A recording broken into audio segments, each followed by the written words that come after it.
The Crossed comics might just be one of the most insane pieces of media I've ever experienced. Taking place in a world consumed by a sadistic virus only known as the C virus, short of course for the Crossed virus, which is actually a name coined by the fans. At first glance, you might think that the C virus is some kind of zombie infection, but it's not. In fact, it's never even confirmed to be a virus at all. It just spreads like one, passing from person to person, through blood and other fluids, leaving nothing behind but chaos and cruelty. And you know all about that if you watched my previous video, which I recommend checking out if you want a proper introduction into this universe. And one of my commenters speculated that the C in C virus might actually stand for crash out virus, which honestly fits perfectly when you see the vile acts the Crossed are capable of. But what if I told you that the worst monster in the Crossed universe isn't even infected? A man who manipulates and destroys everyone around him. A man named Harold Lore, a minor recurring character in the franchise, but one of the most horrifying figures to ever appear in it, besides Horsecock. But before we do get into some of the comics that do feature Harold Lore, make sure to like and subscribe. Harold Lore makes his first appearance in Crossed Psychopath, which honestly is a fitting title for a character like him. But this one isn't from the twisted mind of Garth Ennis. Instead, it comes from David Lapham, who's even won the Eisner Award for Best Writer/Artist back in 1996 for his title of Stray Bullets. And over the years, he's worked with DC and Marvel on projects like Deadpool Max, Daredevil vs. Punisher, Means and Ends, and several issues of Detective Comics. He's also written for Dark Horse, Vertigo, and of course Avatar Press, where he worked on his Cross stories. I bring all this up because to me, Lapham has proven he can be a genuinely skilled writer, not some amateur messing around with shock value, which makes it all more surprising how Crossed Psychopath turned out. Because Psychopath and an additional one we'll be featuring in this video is less psychological horror and more straight up torture porn. So without beating around the bush, let's get into Crossed Psychopath. Issue 1 starts with some pretty striking cover art. Now, I know comic covers rarely reflect what's actually inside the contents, but when I first saw this one, I thought we'd be getting some kind of tribal group of Crossed, hunting survivors, something that could have been interesting and maybe even fresh for the Cross series. I mean, the main guy on the cover looks pretty badass, but instead, the very first page rips the band-aid right off. Full on nudity right out of the gates. I mean, at this point, it's pretty common for the Cross series to have nudity, but it being shown in the first page really sets the tone for this series, or this run. And alongside the visuals, we get the title,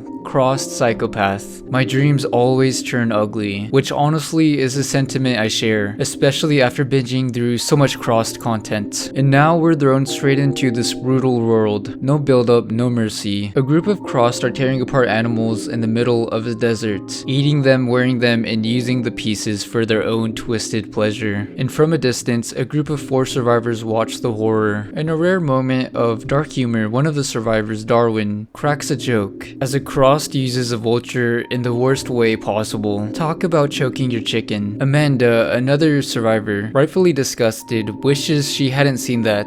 Their leader, Rick, says it's good that this kind of frenzy gets the Crossed all riled up, and he's right. When the Crossed get all worked up, they're usually blindsided by their lust for violence, and will eventually turn on each other when everything else is dead, or decimated into a bloody pile of gore. And we see this within seconds after the Crossed grow tired of abusing animals. The scene erupts into further chaos. The Crossed begin beating each other with the animal parts, one smashing another skull with a rock before assaulting him. Just a few pages in, and Psychopath wastes no time, showing us exactly what kind of nightmare we're in for. After the carnage subsides, the survivors move on. Darwin notices that Amanda is upset and asks what's wrong. She tells him that last night, whatever happened between them was a mistake. Their relationship, she explains, has always been toxic, long before the apocalypse. Darwin treated her like she belonged to him, and even now nothing's changed. So it seems that this Cross story might even have some romantic drama. Quite an interesting change from the last Crossed content I covered. And then we cut to one of the strangest sequences in the comic. A surreal, almost commercial-like vision. A cheerful man shows off a gardener gopher Basically a rotary cultivator with insanely sharp spikes. He's selling it like it's some home improvement product. Except behind him, two crossed are holding a screaming naked woman. And now we get a closer look into the salesman's face, who we now see bears the crossed rash. He's saying all the common things crossed say, spewing profanity, stuff that's not allowed on YouTube. And then all of a sudden he drives the tool into her, turning her into one of them. It's an absolutely horrific scene, but then we realize it's all a dream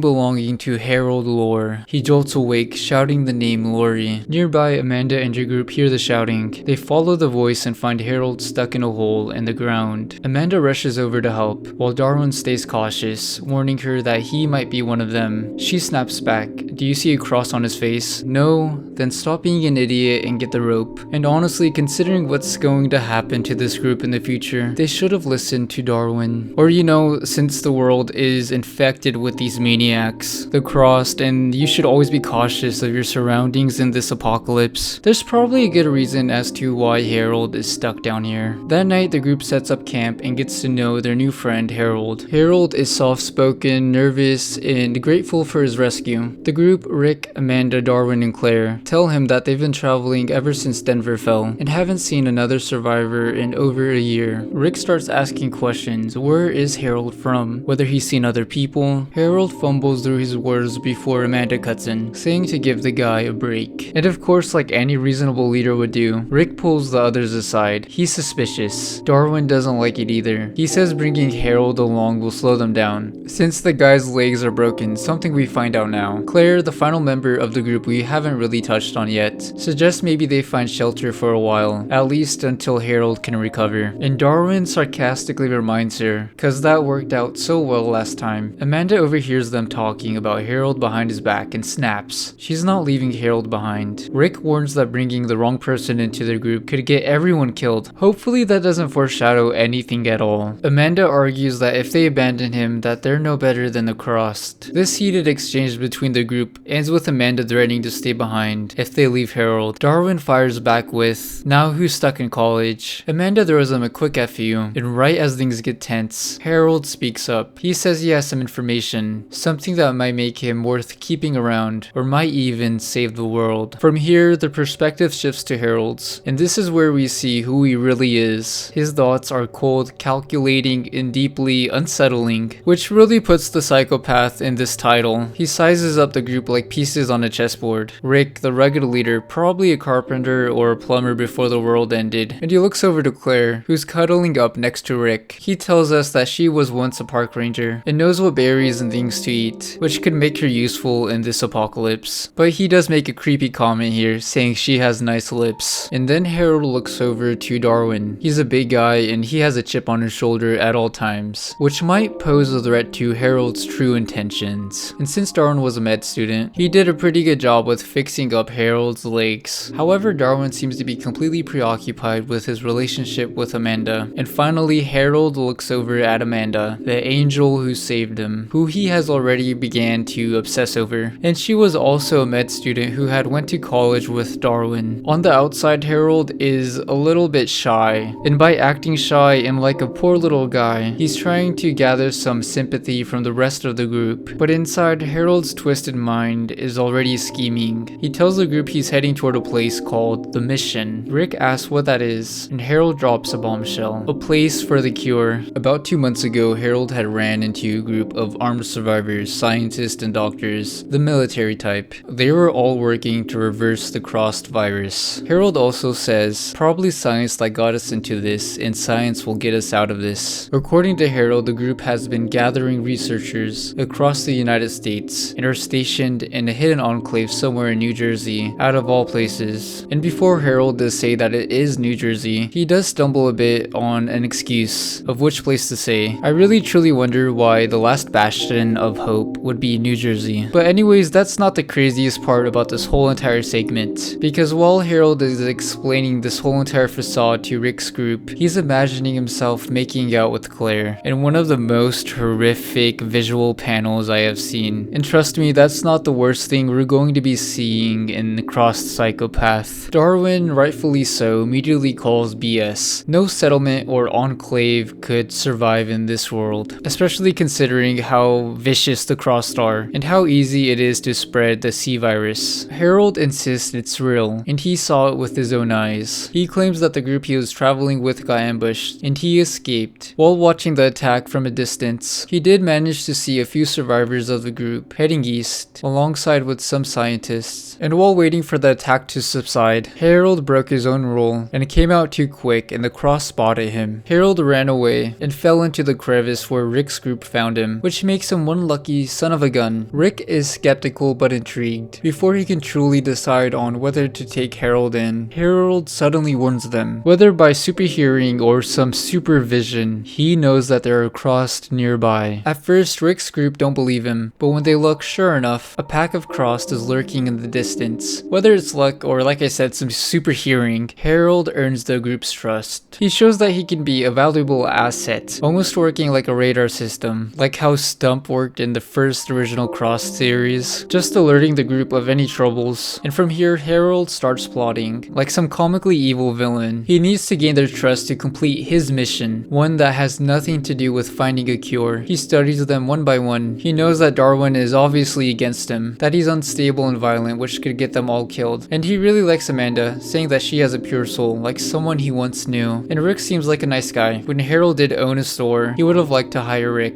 Wow, this Harold guy is so nice and considerate. In this hypothetical, he would have even offered employment. But when he looks over to Claire, we start seeing a more darker and depraved side of Harold if we hadn't already seen it. He begins to fantasize about Claire. In his weird little fantasy vision, he's wearing clown attire and doing something really gross to Claire, against her will in this vision. And by the next morning, the group finally agrees to bring Harold along. They rig up a makeshift stretcher so Darwin could carry him on his back, like Luke Skywalker in the Yoda style, joking that his radar ears might actually come in handy. Harold's eyes swell up with tears. He thanks them for their kindness, feeling accepted for the first time ever. Amanda pats him on the shoulder, saying she has a good feeling about him. And oh boy, Amanda, you could have not been any more wrong. And as they set off, Harold compliments Claire's smile. But in his mind, something much more darker is brewing. He thinks about a woman from his past, one whose name he shouted before, Lori, someone he believes he has failed. And now, in his own twisted sense of justice, he sees Amanda in the group as his chance to redeem himself. But before this first issue ends, Harold's real thoughts come out for a final time. He looks at Claire, and in his mind he calls her the whore. Then he says something really chilling. For all their sakes, Claire will have to go first, implying something sinister will happen to Claire. Crossed Psychopath issue 2 opens with Harold talking about his life before the outbreak, which almost seems normal enough for Harold. Back then, he owned a small party store in Denver. Not huge like Party City, but enough to make a living. While blowing up balloons, he remembers the moms who used to shop there, especially the one he used to fawn over all the time, Lori. When he first met her, he got so distracted that he popped the balloon in his hands, which kind of says everything you need to know about him. Back in the present, Harold's being carried on Darwin's back and starts talking about how much he misses Lori's smell. He describes it in detail, roses, vanilla, all that. Darwin is over it. He snaps and tells Harold to shut up, saying that he doesn't want to hear any of that shit about smelling women. Amanda, on the other hand, says at least Harold's stories keep things interesting. She's heard everyone else's at least 100 times already. She even asks Harold to tell an embarrassing story. And even Claire joins in, egging Harold to tell his story. Rick, being the only one thinking about survival, says they should wait until they found somewhere safe first, before they hear about any more smelling of women. Then all of a sudden, Harold uses his super senses to point out a pile of crossed feces. Yeah, that's his contribution. He claims it's old because of the humidity in the air, saying it must have been there for about 2 weeks. He insists they're safe. Harold goes on a little spew, saying that the group should trust him. He spent a year and a half just listening to the point where he knows the cause and effect of the slightest squeak. You know, whatever that means. Rick ends Harold's spew by telling him to save his weird trivia for later.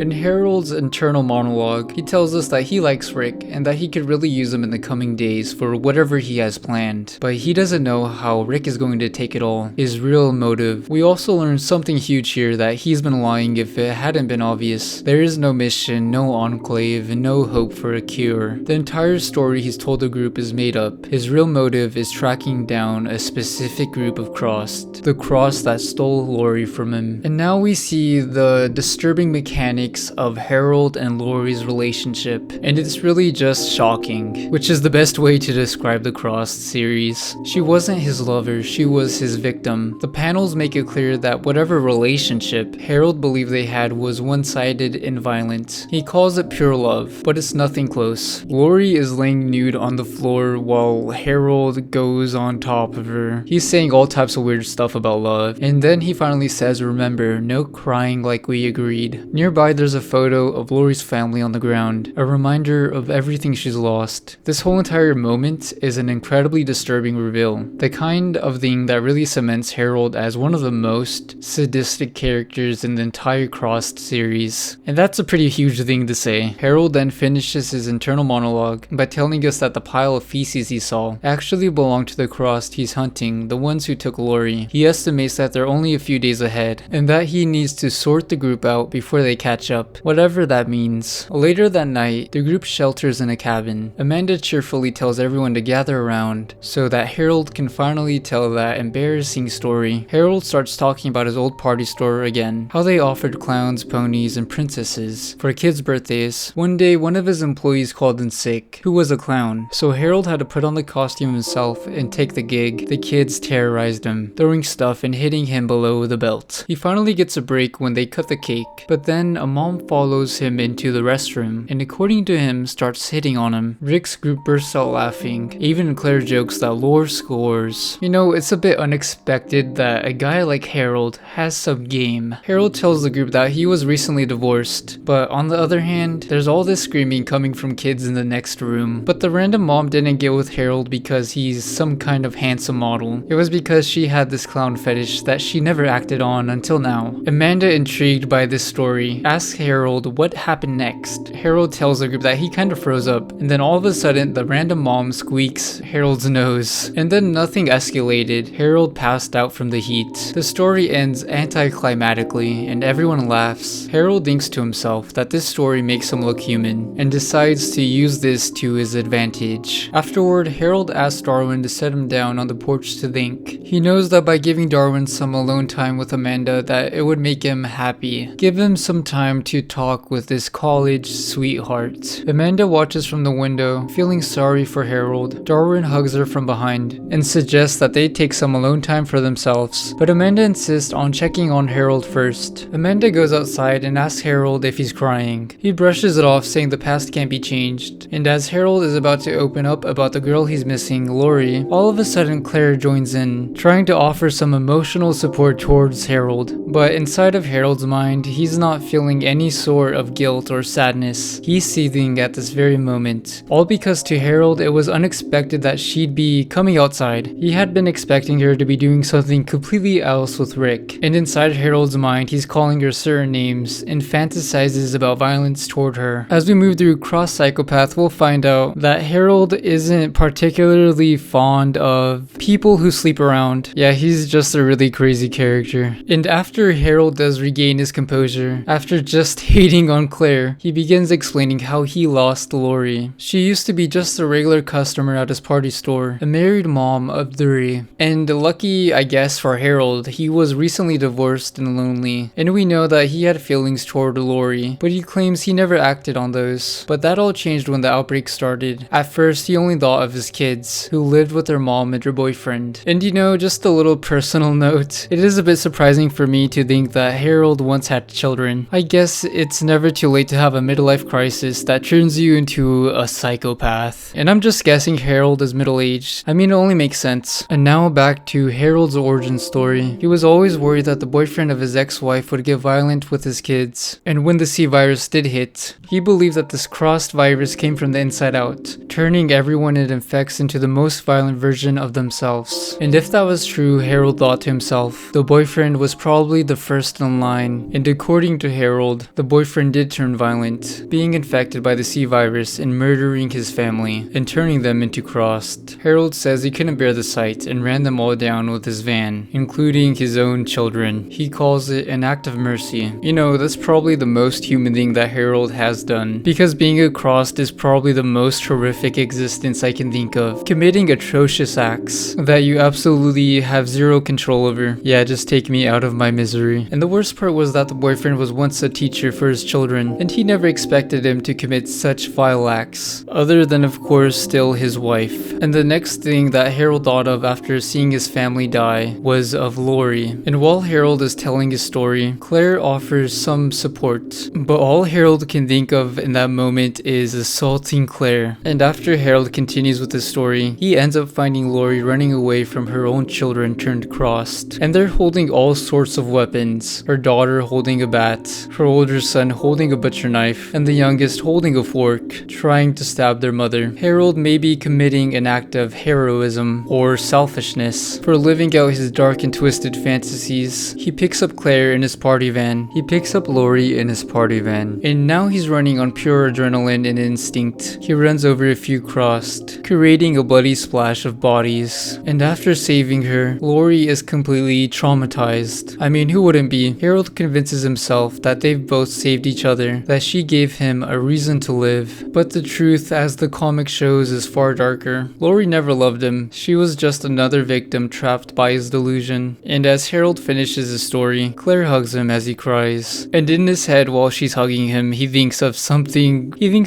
dirtier. And he tells himself that he's only holding back from acting on his thoughts because Amanda is there watching. And fast forwarding a little bit, later that night while everyone is asleep, Harold overhears Claire and Rick getting down and dirty. God. And considering that Harold is quite a conflicting character, he hates the impurity of people. Like I said earlier, people who sleep around. And hearing the two causing some ruckus infuriates him. And now he starts plotting against her. He wants to kill her. He just doesn't know how yet. And then all of a sudden, with his super hearing, Harold hears something. It's faint but true. The cries of a dying dog, followed by the laughter of crossed wearing human skin like masks. The art shown here is really insane that I won't be able to show you in full detail. But to describe it, it's basically like if a group of crossed were mixed in with edgy. There's somebody wearing the signature edgy skin suit, somebody wearing human faces as underwear, and this is our first introduction into the group of crossed known as the Skin Faces, who we'll see more of later. And Harold lets us know that the crossed had come to town. The next morning, Harold and the group are walking through town. Lucky for them, there's no crossed in sight right now. Harold spots a pile of shell casings and tells the group that they're fresh, insisting that they're on the trail toward his imaginary enclave of saviors. In reality, he's just manipulating them. He's the one that set them up. Basically, it's weak con. He's setting up an attack for the group. And how he set up those shell casings we'll find out next issue. Crossed issue 3. And oh boy, as the issues go on further, the more insane things get if they haven't been already pretty crazy. There will be so much stuff I will have to skip over just because of how depraved and violent it gets, for as far as how crossed content usually goes. But for now, things seem pretty normal for the group. They're still traveling through town. Harold reflects that his leg is getting better but still aches, still having to be carried by Darwin. Rick takes charge, warning everyone to stay alert for any sudden attacks. While the group talks among themselves, Harold's mind drifts to the sinister plan he has in motion. For a brief moment, he considers abandoning it, impressed by the group's trust in him. But the plan is already set, nothing will stop it. Harold has already set up his mind that the people in this group are going to die. The night before, Harold had stayed up to keep watch. He was on guard duty, but Harold had something else in mind. To do exactly what he needed to do for his plan, he crawled away from the cabin in the woods, leaving the shell casings and as well a can of beans as bait to lure the cross toward the group. And now it's just a matter of timing. And in order to buy some time, Harold has this genius idea. By telling Darwin he's suffering from a severe case of diarrhea from the canned beans he never ate, Darwin, frustrated,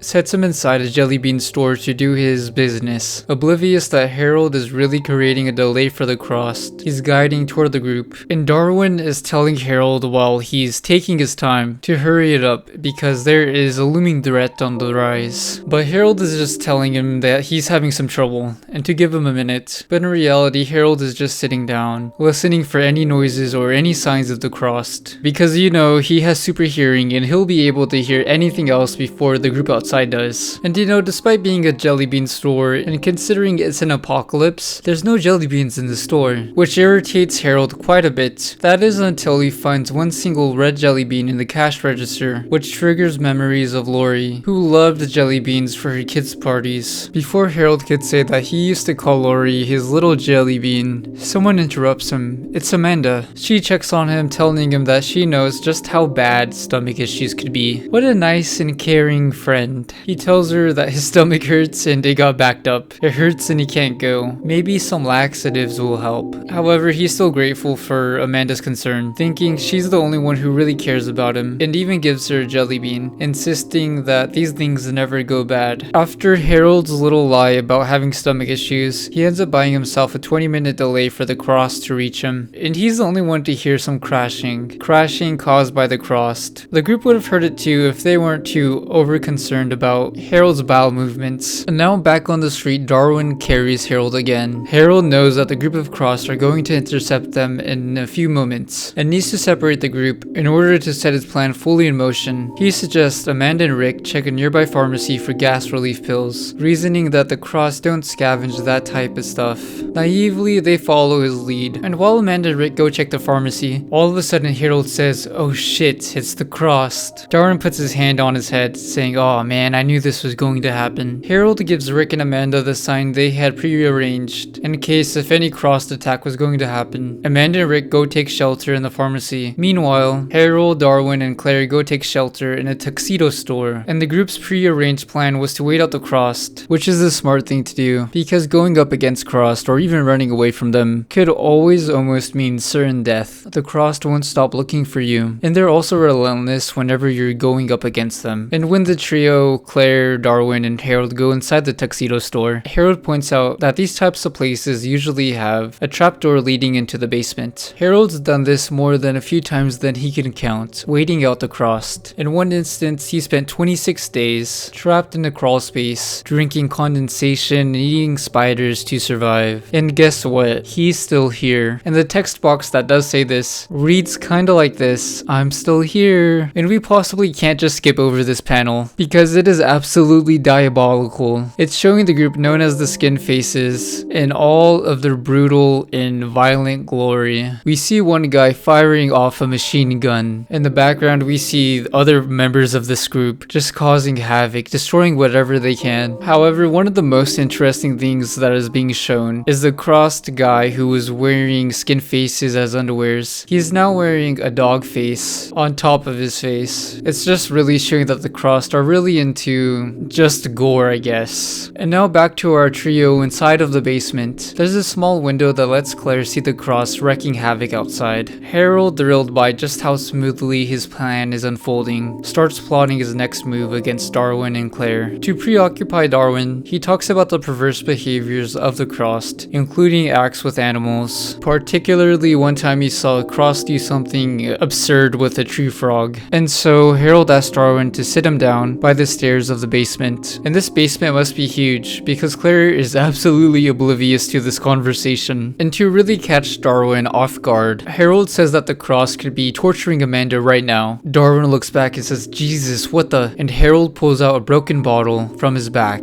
alongside with a piece of cloth. He stabs Darwin in the back of the neck. He uses the piece of cloth to muffle Darwin's screams. As Darwin bleeds out on the ground, Harold taunts him with a lie, claiming he and Amanda were intimate, taking twisted pleasure in his control. Harold says in his mind that he hated using Amanda like that. She didn't really do that, but he had hoped that by what he said, it would follow Darwin all the way to hell. And now Harold has his sights on Claire, who is still oblivious to what is going on. And just a warning if I haven't already given one, this is like a turning point in the story where things get absolutely more intense, like tenfold. So Harold crawls over to Claire. He says that Darwin doesn't like him and begins to fake cry. And all of a sudden, Harold asks Claire for a kiss, which catches her off guard, of course. Claire tells Harold that she knows that they're all lonely and stressed, but that he knows that her and Rick are together. Harold may be feeling a little offended. Harold tells her that he didn't want to kiss her anyway, and that he really wants to bite her lips off. And the next moment, Harold lunges at Claire, holding the piece of cloth over her mouth, and raises the broken glass bottle and threatens her. He tells her that the crossed are nearby and that if she yells, she'll alert them, killing both of them. And here's one of the most absurd things that Harold does say, as of right now anyway. He says that his leg is getting better and that he's ready to move on. And the final thing that he does want before he moves on, I guess, in his own words, "I'm ready to move on. I just want some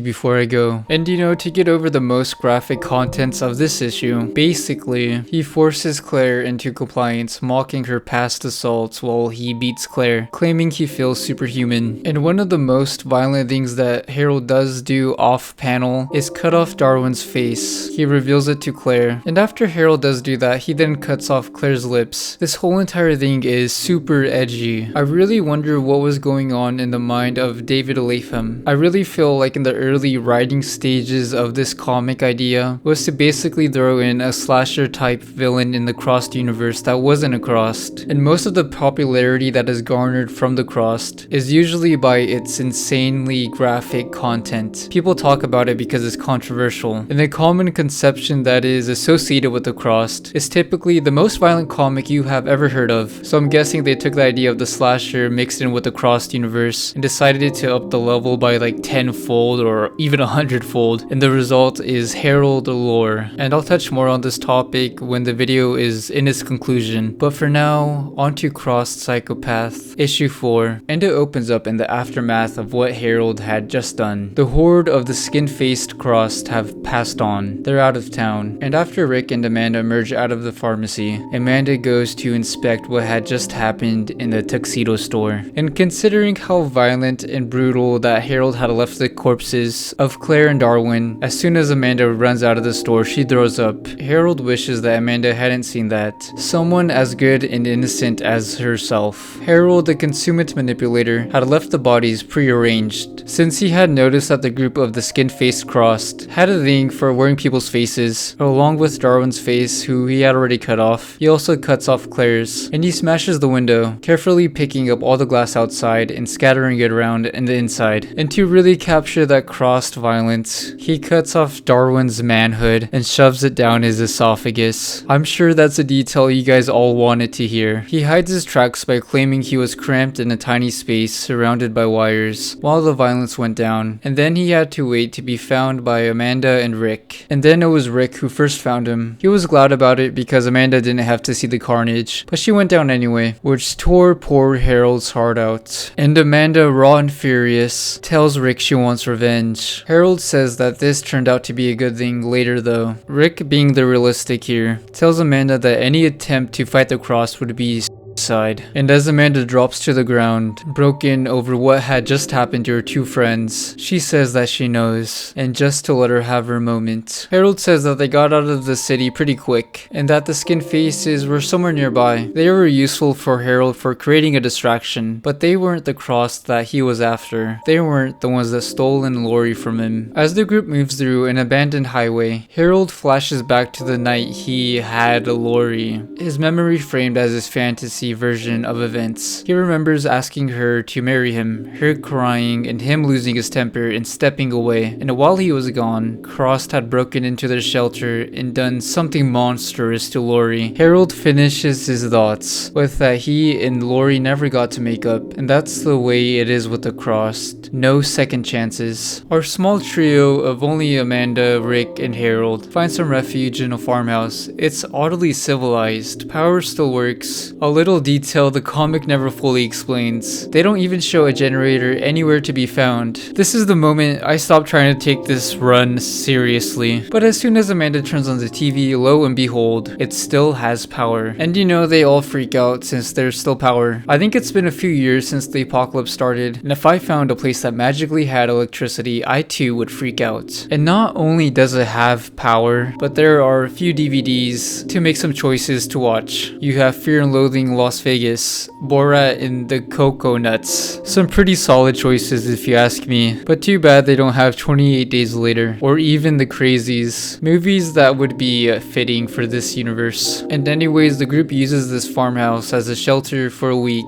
and it's almost peaceful. They don't even talk about the tragedy of what happened to their two other friends. But one day, while they're all calmly watching TV, Amanda bursts down in tears, still processing Claire and Darwin, and Rick cries with her too, bitter bitter about never telling Claire how he really felt. Amanda comforts him, saying that Claire loved him too, and that she didn't have the proper chance to confess her feelings. Harold sits with them quietly and says he wishes he could have done something. Amanda reassures him, telling him she's glad that he survived, and his survival, she says, gives her hope that they could all make it out, or at least survive the onslaughts of Crossed. Later that night, Harold keeps watch by the window with a pistol. You know, he has that thing on him, and he thinks about Amanda, how she's like Lori, about how they both weren't made for a world like this, that they were both innocent and good, and he feels like he had a special connection toward both Lori and Amanda. And then all of a sudden, Harold hears something that sends a chill to his bones. The sound of sweaty flesh splapping. The sound of Amanda and Rick making love to each other. And Harold has this view of Amanda as being pure, I guess, and not partaking in such acts like she is doing right now. So when he sees this, he's absolutely heartbroken. So Harold feels betrayed. Not only is this fantasy version of Amanda broken, but so is his views on Rick. He thought Rick was a good man to him. And so by looking into the keyhole and hearing them just go at it, Harold breaks down in tears. And in his head he spirals, inventing ugly excuses, seeing Rick as a monster, imagining violence. He wants to act and hurt Rick, but he's careful. Killing Rick too soon would ruin his broader plan. And so Harold bides his time and waits for the perfect moment. But it's not anytime soon. And the next morning we see the group back on the road again. Rick is carrying Harold like Yoda, and Harold secretly had set up more signs of the convoy from the mission. He's leading Amanda and Rick astray. He's keeping them tired, hungry, and uncomfortable. And the last thing he wanted for those two was to be anywhere near a warm bed. He is still envious over what he witnessed the last night. And then a week passes and Harold hits the jackpot. It's a blood-stained cross. At first Rick thinks it's sunburned, but then Harold tells him that it's staining with blood and that he's seen this before. While hiding out on a rooftop with Lori, Harold spotted a group of Crossed, known as the Bloodskins, massacre a group of survivors who were hiding out in apartments. And this whole entire scene that we're shown is basically a buffet of gore. They put children inside of a wood chipper and drained the blood into a swimming pool. And then afterwards the Cross swam in there and just partying around and getting stained with blood, giving them the name of the Bloodskins. This is really the stuff of nightmares. And if you're watching this video while eating or just trying to get some sleep, I congratulate you for listening to this horrendous stuff. And so Harold tells us that this group of Bloodskins are the same Crossed who had killed Lori. Harold, feeling furious that he has finally come across the Bloodskins, tells Rick and Amanda that he wants them dead. Rick tries to tell him that it's going to be a suicide mission, but Harold basically rallies the troops here, saying that they could get the Skin Faces and the Bloodskins at one time, that they can kill them all. The ones who had taken his precious Lori, and the ones who had supposedly killed Darwin and Claire. And what happens next is a bit crazy. Amanda says, "Harold, I think you're crazy, but count me in." And Rick agrees too, surprisingly. But first he wants to know how they're going to do it. And Harold says, "I'll show you." The reason I say that this is crazy is because that Amanda and Rick just agreed to this death mission. It's already established in this universe that it's nearly impossible to take on hordes of Crossed, unless you have a decent amount of weaponry and numbers in your group. But for right now in Psychopath, you only have Harold, who can't even use his legs properly just yet, Rick and Amanda, and we haven't really seen them fight any Crossed at all, so they have like 0% chances of actually winning, unless Harold has some sort of master plan. And while Harold tells Rick that he'll show him how they're gonna pull this whole entire thing off, he imagines stabbing Rick in the back of his neck, calling him a rapist fuck. You know, he's just imagining his envy into action, and maybe we'll see it play out in the very next issue of Cross Psychopath. Also, the final text box is pretty cool in my opinion out of all things that are featured in this comic. It says, "Next, I'll make the war, you bring the popcorn." It almost sounds like a Halo level mission title. And let's take a moment to look at issue 5's cover art. We see this ensemble of Crossed who look like they're from Leatherface's family. You know, there's just one guy wearing somebody else's face, and there's also another one wearing somebody else's face and also having one attached to his chest. It's a really brutal picture, and there's all these small details that you can look around and see for yourself, which is one thing I like seeing constantly in the Cross series is just all these small details packed into one panel or one page. And now for the actual issue, it's time for some reconnaissance, seeing how many numbers our group of survivors are against. And things are looking kind of grim. We see the group of Cross known as the Bloodskins. And you know, humanly enough, they're taking shelter by a huge bonfire. That is until you take a closer look. And when you do take a closer look, they're actually eating other Crossed or maybe other survivors. But Harold, taking an even closer look, spots something that was once his, and he was going to reclaim it, but he doesn't tell anybody about it. Maybe this is his ulterior motive. And later that night, our group of three takes shelter again in a cabin in the woods, where Harold begins to tell his plan about taking out the Crossed groups. And it is to initiate a gang war between the two, the Skin Faces and the Bloodskins. It'll be pretty simple, they'll both just wipe each other out. However, the main issue here is how they're going to get them together. If they even get one whiff of our survivors, they'll be good as dead. So Amanda has a brilliant idea of painting the scars on their faces and wearing torn up clothes to fit in. Harold agrees with that plan. He's even tried the same thing in the past with Halloween makeup for 6 months once. And Rick points out a practical problem. The Skin Faces are 60 miles away, and Harold notes that they'll need some wheels. And so the next day, after a long search, they find a truck. Harold says that it's mostly pointless to take a vehicle, and that they just attract attention, but that's exactly what they'll need to lure the two Cross groups to each other. But Harold is more preoccupied on his jealousy with Rick. Being even close to Rick makes his skin crawl, and funnily enough, Harold calls Rick Slick Rick. And while Rick shows some excitement that the truck is running and has gas, Harold is seething once again. He thinks about shooting him in the head right there and then. But then he thinks about Claire's lips tightening around his. And oddly enough, he says it's like a kiss from beyond the grave, and it calms him down. I have no words for this. And now the three are on the open road. All three are wearing Cross-style makeup, which they use the lipstick to draw on their faces. And they see a group of Cross on the side of the road. Rick panics a bit and tells Harold to keep an eye on them, but instead, Harold just flips them off. The Crossed aren't chasing them, and maybe they're onto something. Maybe they're fitting in with the Crossed, because immediately the Crossed that they're passing by flip them off too. After Amanda finishes her Crossed makeup, she looks over to Harold and asks him how she looks, with a really eerie smile. And it's kind of funny because when Harold says you look perfect to Amanda, he has this really dumb smile on his face, but in his mind he's thinking about Lori, seeing Lori's corpse turned Crossed. And now the group has traveled all the way back to the town where they initially saw the Skin Faces, where Claire and Darwin had passed. Amanda, now sitting in the front seat, is nervous and she holds Rick's hand. Harold frowns, lost in frustration. Rick asks if Harold could hear anything because, you know, he has super hearing, right? And it snaps Harold out of his state of frustration. And all of a sudden, Harold does hear something. Harold detects the Skin Faces attacking a random survivor. Amanda readies her rifle and under Harold's guidance fires to make the scene convincing. The Skin Faces must believe Harold's group is truly Crossed. And as they drive away, Amanda leaves a trail of dog corpses as a distraction. And if you're wondering how they got these dog corpses, it's never shown or stated until now. Maybe like the electricity in the farmhouse, this just somehow appeared. And as Amanda is throwing these dog corpses off of the truck, Harold muses darkly about the cruelty of the world, that sometimes you have to do repellent things like this to survive. And now with the Skin Faces on their back, they make their way back to the Bloodskins, so that an all-out war can take place. And as night falls, it's time for the plan's final stage. Make the two Cross groups intercept each other. Amanda is positioned with a rifle, while Harold and Rick provide a distraction. And it's a bit crazy that Rick and Harold are sending Amanda alone. But Harold has some reasoning for this. He says that you would think I would be more protective of Amanda, but he knows what the real threat to her was, or at least according to him, and that was Rick. And that he'll need some alone time with old Slick Rick to sort him out. And now we get a look at the Skin Faces who have been following our group. And they've been following them with an arsenal of vehicles, decorated of course with some lovely Skin Faces attached to the hood. And they're all over on the vehicles, they're on top, on the side, hanging out the door. They're ready for an all-out war, but that will have to wait for a few hours as everyone gets in their positions. Amanda gets in position with her rifle, and then an hour passes, and then two, and then all of a sudden, Harold hears a rumble. The Bloodskins had been at their bonfire when the skin faces had come into contact with them. They just look at each other smiling, maybe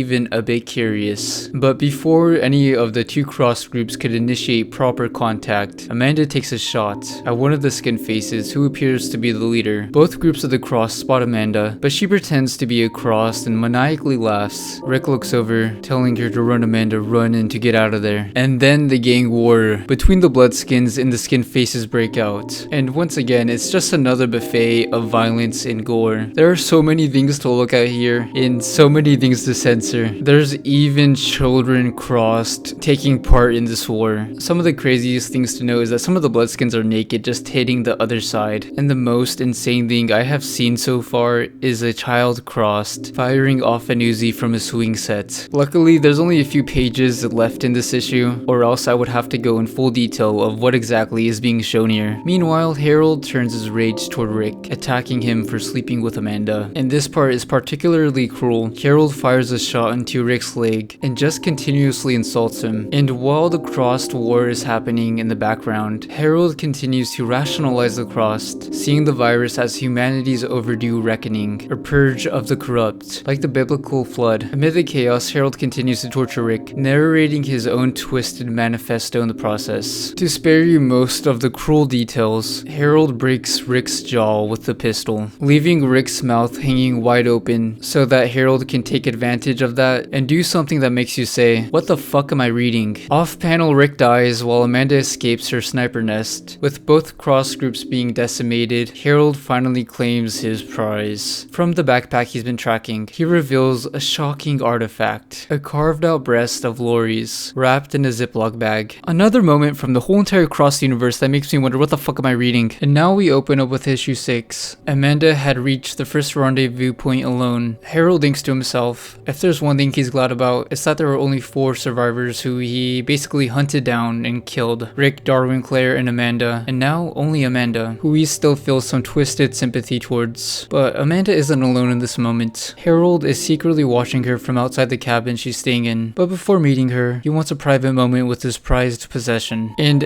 another panel that makes me question what I'm reading, we see Harold holding his prized possession to his face. Yeah, I have no words once again. And now it's time for a flashback. Moments after Harold had saved Lori, the two had taken some refuge in a sewer, and Lori can't stop crying after witnessing the horror that happened to her family. And above them, crossed are committing mindless murder, and her screaming and crying will only attract them, so Harold attempts to calm her down. And he does so as any normal person would do. He puts his arm around her, telling her everything is going to be okay. But this is Harold we're talking about. He grabs her breast, telling her not to move a muscle and that he loves her, and Harold basically confesses his whole entire love to Lori. He's going on a spew about being with her forever, beyond life, beyond death. Lori realizes that the man who saved her is a complete psychopath, like the title of this comic. And now back to the present. Harold is living in this delusional fantasy of his past moments with Lori, and as he looks at Lori's family photo, he thinks that they used to be so happy together, but in reality it's obvious they weren't. Lori was just a victim. And for some bad news for Harold, while he's having a really intimate moment with his prized possession, outside Crossed are roaming around. Harold, unaware, keeps going on this moment,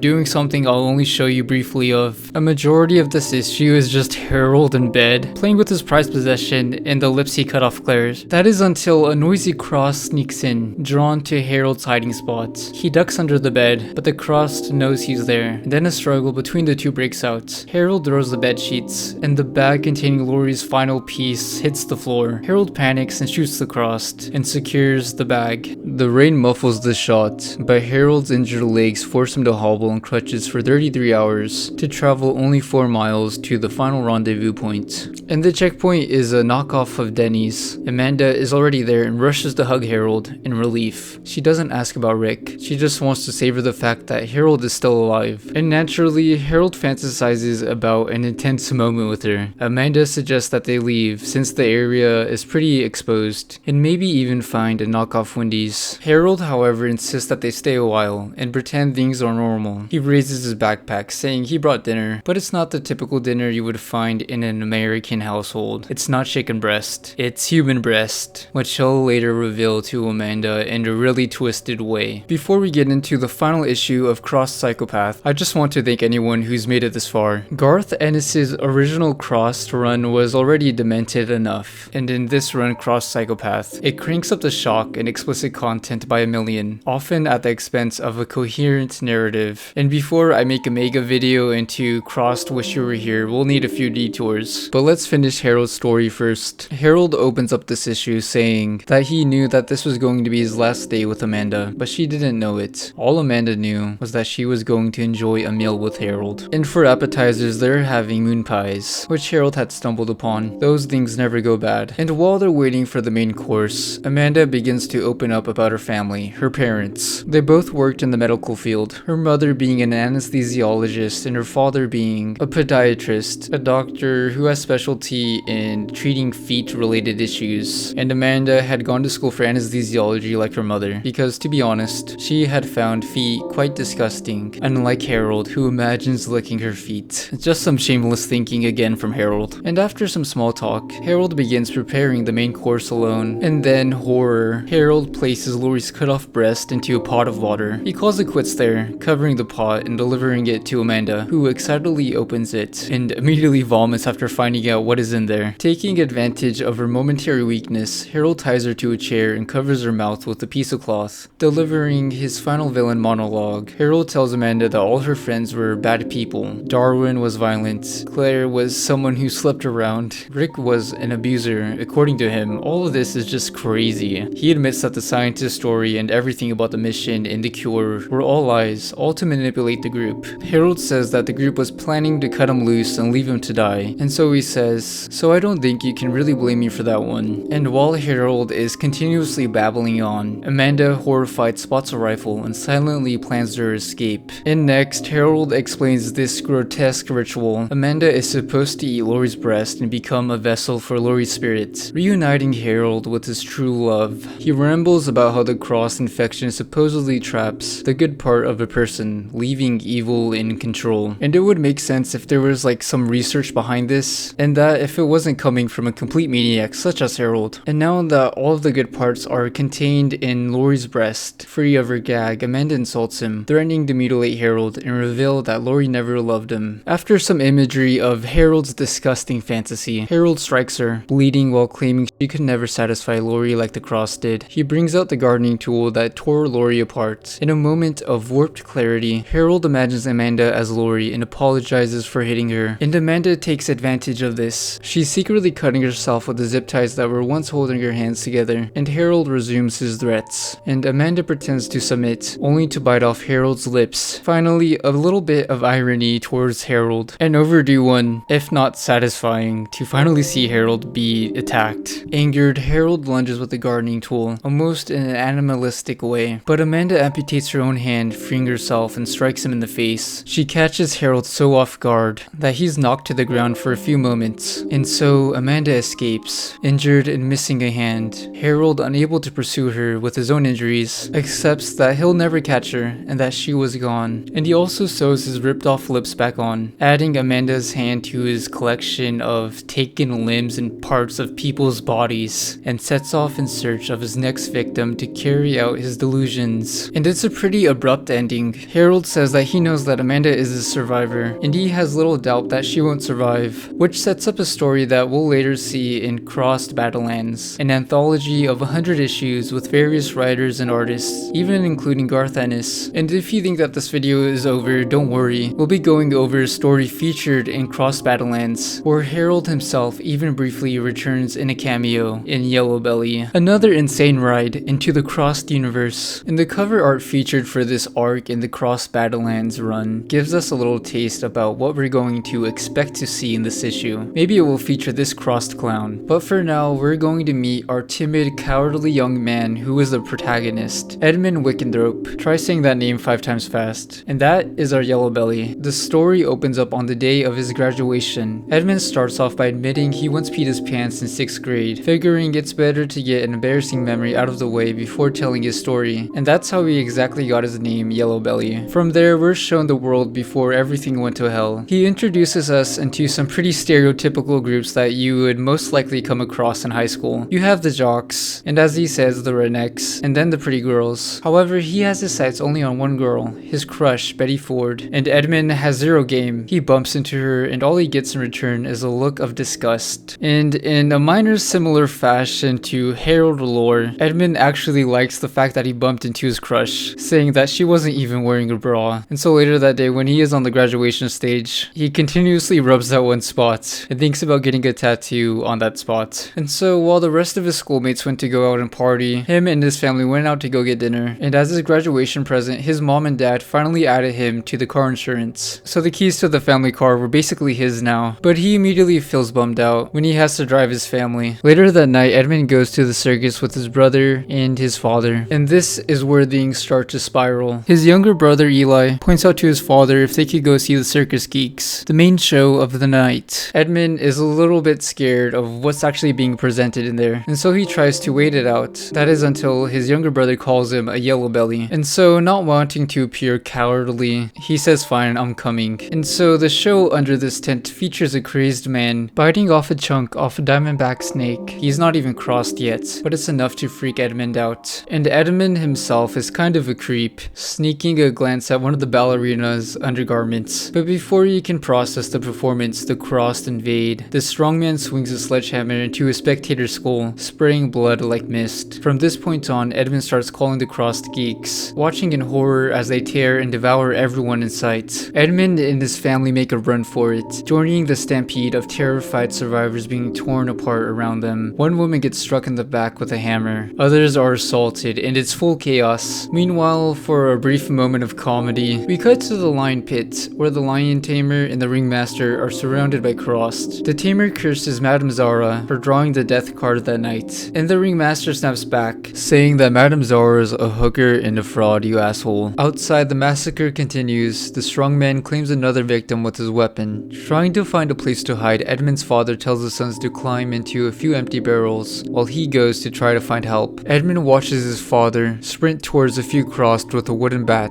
He's watching this from a little hole inside the barrel. It's a comically sized peeping hole, and his father does manage to take down one crossed, but his victory is short-lived when two more crossed clowns overpower him. Inside the barrel, Edmund can only just watch. Completely overwhelmed, he just falls asleep, explaining that it's his coping mechanism, sleeping through stress. Honestly, it might be a little bit relatable. When Edmund wakes up from his nap, the fairground's a graveyard, bodies everywhere. His father and brothers are lying together dead, but before he can even begin to grieve, he spots something disturbing nearby, a mountain of corpses with two crossed on top of it, doing what crossed do, and somehow Edmund finds it hot. Yeah, his priorities are completely out of place. He panics, bolts to his dad's car, and drives home as fast as he can. When he gets there, his mom frantically asks where everyone is, but Edmund just ignores her and heads straight to his room, changes his underwear because he peed in them, and falls asleep in his closet, hoping what he had just witnessed was all some horrible nightmare. In most apocalypses, I always think it's interesting when we see how everything went down, and this is only a little tiny taste of it, so I do think that this premise or this story could be interesting, but the comedic tone is all over the place, and we'll see how the rest of it unravels in Yellow Belly Part 2. This issue opens up with Edmund's nap getting cut short when the sheriff shows up at his house for questioning. His mom had called the police only after Edmund had came back, and when the sheriff asks what happened, Edmund gives him the full story about clowns and circus freaks eating, torturing, and killing people, including the rest of his other family. The sheriff doesn't believe a word of it. He asks why Edmund didn't come forward sooner, and Edmund just says flatly, because he was scared. Edmund's mom is completely freaking out at this. She just wants to know what happened to her husband and her other son. So her and the sheriff go outside to talk alone. The sheriff says between him and her that what Edmund said sounds a little bit outrageous, and that he'll get to the bottom of this momentarily. The sheriff leaves and the mom goes to confront Edmund, saying that you're lying, right, Edmund? But Edmund can't say that he's lying because he's just telling the truth. And the truth that Edmund does know is that the geeks wouldn't just stop with the circus. If monsters like the Cross really do exist, you don't stop and just do that. You keep coming and coming until you get every last remaining human. The next day we jump to a new perspective. The jocks from Edmund's school. The sheriff's son laughs off Edmund's crazy story about killer clowns, thinking it's all just some weird rumor. Meanwhile, out at a nearby trailer park, the crossed clowns emerge out of a truck, looking for victims. Inside one trailer, we meet Sweeney, a redneck from the first part, woken up by his drunk father, demanding car keys so he can go to work, even though he got laid off 2 years ago. Things get heated fast between the two. Sweeney grabs a shotgun shotgun and aims it at his dad. But before he can pull the trigger, a cross bursts through the door. His father is stabbed in the throat with a garden trowel, and Sweeney fires back, killing the cross. When he stumbles outside, flames are already spreading through the park. He has no idea what's coming next.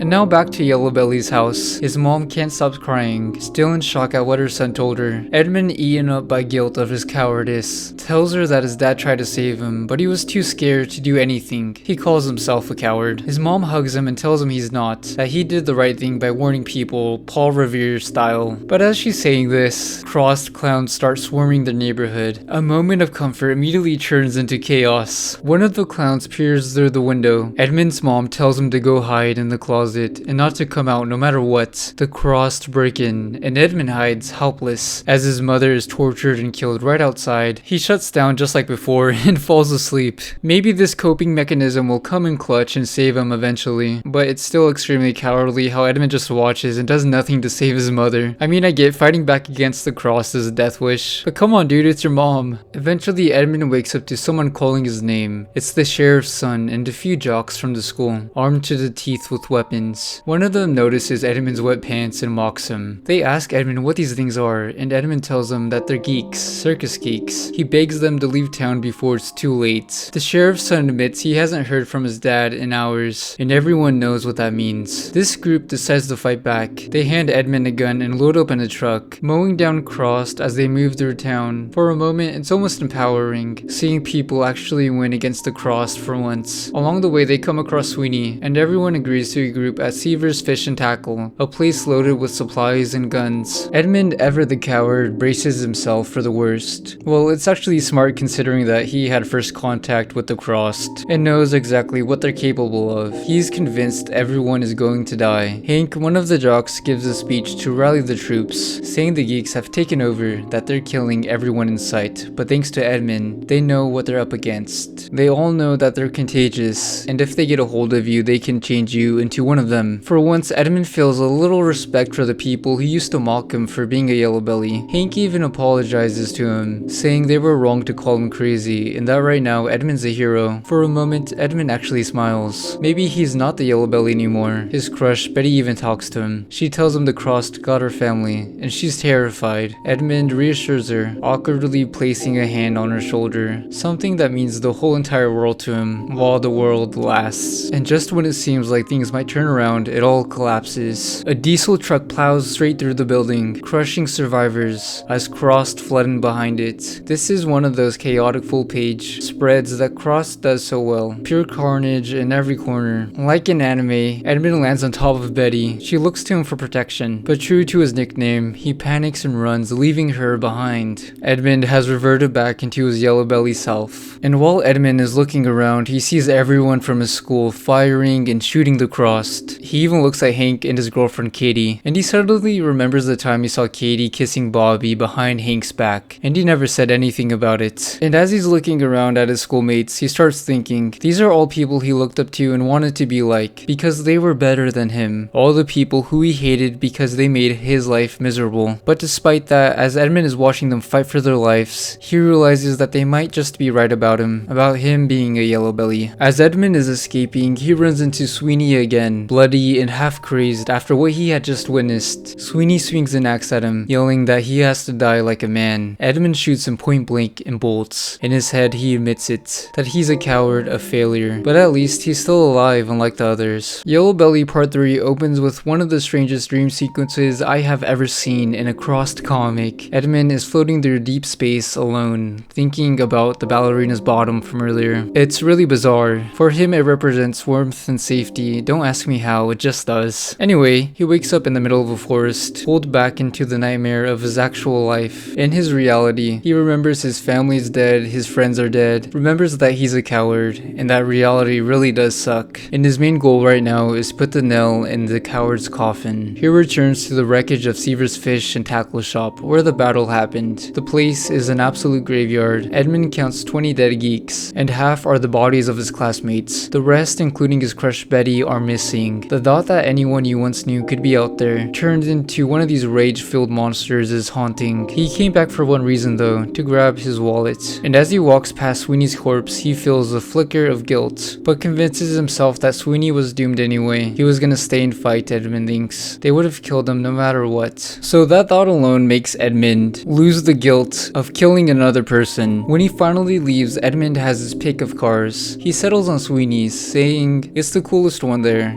and I'll agree. But as he sits inside, he spots a group of Crossed outside torturing a survivor. This moment hits him hard. He wishes he'd done things differently. He's tired of being a coward. He lost his family, his neighbors, his classmates, and now he's done running. But he doesn't help the person at all. Instead, he decides he'll drive from town to town, warning everyone that the geeks are coming. He drives 40 miles to the next town, expecting chaos. Instead, it's peaceful. People are out shopping, laughing. No idea that the world is about to end in a really brutal way. Edmund gets out and warns the family that killers are coming, real bloodthirsty maniacs. But they just brush him off like he's a psycho. So he tries again, shouting to a crowd that people are dying out there, but no one listens. Then he spots a group of bikers nearby, full on leather jackets, sunglasses, wearing types. He tells them about the circus attack, about how everyone he knew got slaughtered. The bikers initially don't bite it, but they're at least curious. One smirks, asking if Edmund's serious, while a woman hanging off his shoulder says, I like him. Whether it's out of curiosity or boredom, the bikers entertain Edmund and agree to check it out. They ride to Edmund's hometown and find the circus grounds still crawling with Crossed. The lead biker, Ricky, a guy who looks like Heisenberg, sees the horror for himself and knows they'll need heavy firepower to wipe these geeks out. Word spreads fast. Biker gangs from all over gather at a roadhouse, gearing up for war. I actually love this concept, Crossed versus bikers. It's ridiculous, but in the best way possible. Even a better concept than what I previously covered on Psychopath. These guys are armed with everything, shotguns, rifles, even a mounted machine gun placed on the back of a truck. And before the bloodshed, they throw a full-on war party. In typical biker fashion, everyone gathers inside the bar house, cracking open a cold one. Edmund even joins in, taking his first drag from what he thinks is a cigarette, but clearly it isn't because it doesn't smell like one. And Edmund ends up getting a little bit lucky here with a biker girl named Nicole. Unfortunately, her boyfriend Nico isn't too thrilled about this. He clocks Edmund in the face and yells that only members of the Screaming Skulls get to dip into that honey pot. While this might not be the best piece of written fiction I have ever read, it sure is a refreshing taste to my mouth, especially after reading Cross Psychopath. Edmund, either too high or too numb to care, laughs it off, and the group of bikers retaliate by laughing back and actually entertaining Edmund once again. And Edmund shares with us a little fun fact, that there's a biker code that they share their woman with other bikers. And so Nico laughs back and says, guess that makes you one of us now. And just like that, Edmund's part of the gang. And in an oddly wholesome moment, I guess, Edmund even gets some new ink to prove it. Later that day, bikers keeping watch spot movement on the outskirts of the town. The circus freaks are coming, and they've already wiped out most of the cops. The gangs rev up their engines. Edmund rides on the back of Nico's bike as they roll out to meet the Crossed head on. What follows is absolute chaos, an all-out war of bikers versus Crossed. Engines roaring, bullets flying. Some bikers crash straight into Crossed trucks. Others spray them down with Uzis. It's the kind of over-the-top madness Crossed is known for. But things for Edmund seem to be going pretty bad as a Cross jumps down from above, crashing Nico's bike into the ditch. Nico is shown struggling against the Crossed, while Edmund tumbles down farther, whining about his knee being scraped out of all the things. And now back to the main battle. Ricky leads the other bikers out into the open fields, where they can surround the Crossed and mow them down. Edmund, now recovering from the crash, watches from behind a tree. He's paralyzed, torn between fear and guilt. He doesn't know whether he should go back and engage in the battle, or just run away. Quite a dilemma. And while Edmund watches from behind a tree, a Crossed clown starts singing into a microphone, mid-war, turning the slaughter into a demented performance. Edmund wants to help, but his courage falters again. He's about to run when he spots Nicole, sprinting from another Crossed. And in typical Edmund fashion, he fixates on her butt, saying, man, she has a great butt. He even wonders if he's a psychopath for thinking about that right now. Then he realizes that she's out of ammo. And while Nicole falls onto the ground in a state of vulnerability, Edmund decides to act for once. He screams, charging at the Crossed and blasting its head clean off with one shot. It's actually a rare moment of bravery for him. But when he runs to Nicole and flips her over, he sees her face is covered in blood, and to the reader, she doesn't appear infected. She just lets out a yell. However, in Edmund's panic and adrenaline, he can't tell the difference. And without thinking, he pulls the trigger again and kills her. Edmund breaks down crying, immediately realizing what he's done. He apologizes to his mother in his head, remembering her telling him he wasn't a coward, but now he knows she was wrong. He's not brave, he's not a hero, he's a yellow belly, through and through. And so as he thinks he's not cut out for this world, he puts the shotgun in his mouth, ready to end it all. But before he can pull the trigger, someone calls out to him, "Boy, you're the smartest person I've seen all day, don't fuck it up now." And it's none other than the cross psychopath himself, Harold Lore, making a full-on cameo like a Marvel movie. He looks darker here, more composed I guess, and almost mentor-like. He tells Edmund he's never seen anyone blow their head off before, though the idea does interest him, but he stops him, saying it'd be a shame to waste his potential, not out of empathy, but because in Harold's words, a boy like Edmund could one day rule the world. And that particular line of dialogue is interesting, because this small interaction sets Harold up almost like a twisted mentor figure, hinting that Edmund might be heading down a darker path than he realizes. And now on to the final part of Yellow Belly, opening up with Harold actually looking a bit more friendlier this time. He asks for Edmund's name, but Edmund, the poor guy, can barely speak with a gun shoved in his mouth, mumbling out something like Edmund. Harold smirks and says, "Well, Edmund, previous to this, you were the only one I'd seen all day with any sense." Edmund tries to say something, but Harold cuts in, telling him to take the gun out of his mouth before it accidentally goes off, especially in the hands of someone as timid as Edmund himself. And while the battle between the bikers and the cross rages, Harold starts sharing what sounds like survival wisdom. He tells Edmund that he's been on the road with his wife ever since 3 in the morning, and he's seen all these people trying to fight the crossed, like the bikers, and all of them ending up dead. But Edmund, he's different. Harold tells him that this world is ending, and eventually the monsters will end too. The crossed might be driven by rage and lust, but they still need food, water, and some sense of order. When society's gone, they'll eventually burn out if they don't make their own society first. And so Harold keeps on continuing with his speech, his wisdom. He says the hiders are going to be the ones that rule this world, the people who wait out the crossed, the ones who keep their eyes and ears open, people like himself and Edmund. And right now, Edmund only has one problem. Edmund thinks to himself, I do? Once the bikers win this fight, they'll realize Edmund shot one of their own, Nicole. If Edmund doesn't want to get caught,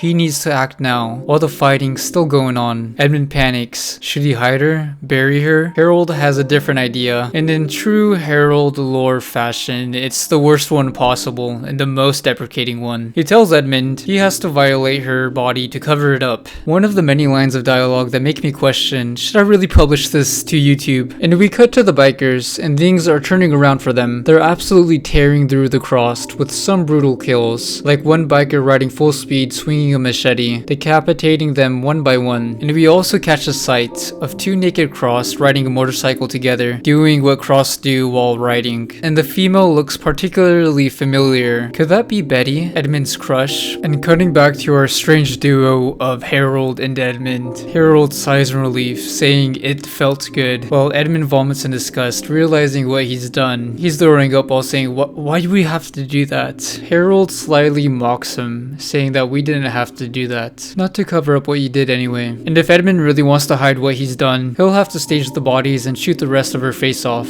so that the bikers can't see she doesn't have the crossed scar. But Harold tells Edmund that there's a bigger picture here. This is the world now, a violent, vicious world, and to forget what came before it. Harold says that committing in the act of necrophilia is the only lesson worth anything in this new world. And Edmund, like the readers, us, questions Harold, what's the lesson exactly? But Harold doesn't even answer Edmund. Instead, he just gives him another pat and goes on his merry way. He gets in his van and drives off. Edmund says here, there was a girl in the car with him. She looked dead. This girl is most likely a Lori, the same woman Harold had tortured in Psychopath. Edmund realizes maybe the lesson is simple, that maybe Harold just likes having with dead people. This whole entire encounter feels random and rushed, like David Latham, the author of Yellow Belly and Psychopath, just wanted to shock readers rather than deepen Harold's character. I don't know, I'm just at a loss for words at Harold's appearance here, and more so the fact that Edmund committed the act of necrophilia with him. It is utterly insane. And then we cut back to the battlefield again. A crossed has taken the mounted machine gun over and goes on a rampage, mowing down both bikers and crossed. But then two bikers on on a motorcycle pull off one of the most brutal kills in this comic. They hold the chain between them, drive full speed toward the machine gunner, and slice his neck open clean. It's actually a pretty cool kill that I like. And now back to Edmund. He tries to stay calm, but his mind is falling apart. He's not sure what's right or wrong anymore, especially after desecrating Nicole's body. He eventually carries out Harold's plan, blowing what's left of Nicole's head off, then staging the scene by placing a crossed corpse over her body. Maybe he is becoming just like Harold. The bikers meanwhile have won the battle. They're cheering, holding up mutilated crossed corpses in celebration, and for now the war is over, and they all return to their bar to party. And Edmund's cover story does work. Nobody suspects what really happened to Nicole, and nobody seems to notice Harold's disappearance from the whole entire scene. Nobody saw the party van. Edmund's even hailed as a hero. Ricky, one of the bikers who looks like Heisenberg, congratulates him for warning them. Another biker, Mac, says that they're not out of danger yet. He heard on the radio that more geeks are coming, and that's what they've been calling the cross in the comic so far, though now they're starting to call them crossed faces. Donna, one of the women close to Ricky, whispers something in his ear. Ricky tells her it's fine. He and Edmund are brothers now, and you can guess where this is going. Donna takes Edmund's hand and leads him away, and Edmund knows where this is going too. No way he's gonna screw this up, right? In her private room, Donna praises him, calling him her hero, but Edmund hesitates. He tells her he doesn't feel like one, that he froze, that he chickened out of the battle from earlier. Then he blurts out something from the past, how back in 6th grade he peed his pants and everyone called him Yellow Belly. And just when she's still processing that, he confesses what he did to Nicole, and Donna is horrified and tries to run, but Edmund panics and puts her in a headlock to stop her from telling the others. He ties her up and hides her under a desk. Yeah, it does seem like he has learned a bit from Harold, and it seems that Edmund hasn't thought this through completely, because as he goes outside, all the bikers are waiting for him to talk about his experience with Donna. But the real reason why Edmund tied up Donna was because he wanted to tell the bikers about what he did. He wanted to man up, and for the first time ever he did, and it doesn't work. And in the next panel, Edmund is chained up between two motorcycles about to be torn apart, but before they can kill him, the cops arrive. Except the crossed cops, driving cruisers and ramming through the bikers. The whole place turns into chaos. When this is happening, Edmund is feeling very conflicted. The cross showing up means that Edmund still has his arms and legs attached to his body, but it also means more geeks. And maybe that Harold was right, that the world is really ending. However, Edmund doesn't want it to end like this for him. He doesn't want to die being a yellow belly. He accepts that there's nothing to be afraid of anymore, because he has nothing to lose, and only something to gain. And of course, it's none other than Donna. So Edmund frees himself from the chains and grabs a shotgun, and rushes to Donna, who is still funnily enough trapped under a desk. Edmund enters the room and says, "Donna, are you still here?" And he tries to apologize to her, and that he'll explain everything after. But right now, the geeks are killing everyone, and first, he will have to get Donna to safety. And as two crossed cops enter the room, Edmund fires at them. For the first time, there is a sense of heroics coming from Edmund, as he grabs Donna's hand, saying to come on. But it's kind of ironic that he's saving the person who he once held captive. Maybe this is his real chance at redemption. As they exit the bar, Edmund shoots another crossed cop in the leg. But there's a bigger threat here. The two are confronted by a familiar voice to Edmund. It's Betty, his old crush from school. Except now she's crossed, sitting nude on a biker taunting him. Edmund realizes he always knew she'd turn up again, but now he doesn't love her that much anymore. Not after everything with Donna. He shoots the bike, blowing both her and the cross rider to bits. And then Edmund kept Donna safe for the rest of the day. And that night, they decided to stay away from homes where the geeks were, and decided to take refuge in the woods. Edmund tries to apologize, but Donna tells him that he saved her today, and that he became her hero. And they sleep together, sharing a romantic moment under the moonlight. And for once, Edmund feels proud, like he shed the yellow belly name for good. That night, as Edmund drifts off, he reflects that maybe Harold's lesson was about embracing survival, no matter how ugly it gets. I'm not too sure where the correlation lies there between necrophilia and survival, but in true crossed fashion, there's no happy ending. As Edmund sleeps peacefully, Donna picks up a rock and smashes his skull in, screaming that it's for Nicole, calling him a yellow-bellied son of a bitch. And just like that, it ends with those final fitting words, fucking coward. So let's just get it out of the way. Cross Psychopath is probably the worst story I have ever read, with zero substance and just pure shock value. You know, there is a tiny narrative here with Harold, but you can just boil it down to over-the-top edginess writing. And when I did first read the story, I did have to take a few breaks reading it just because of how gross all of its contents are. But what more can you expect from the Crossed universe? You read what you get. And it's kind of hard not to compare this story to Garth Ennis's original run, where you had characters you wanted to survive. And here, every character seems like a pawn for Harold, just to torture. And there's really not much to say about Psychopath other than it's extremely edgy, and it's something you would actually find in the Psychopath's journal. So Latham wrote Psychopath, and then he would go on to write Yellow Belly and Badlands. And in cross terms, Yellow Belly is a much more easier story to sit through. And I'll be the guy to say it, I did like Yellow Belly. It's funny seeing this shy kid just go through the apocalypse as it starts, and get involved in a biker war between the Crossed. And I'm glad that Yellow Belly is only 4 issues long, and you even have a Harold lore cameo, which is so out of left field. I think that David Latham just wanted to include his character. But again, Yellow Belly has its own faults. You just have random moments of just straight up edginess, especially with what Harold and Edmund did to, I think,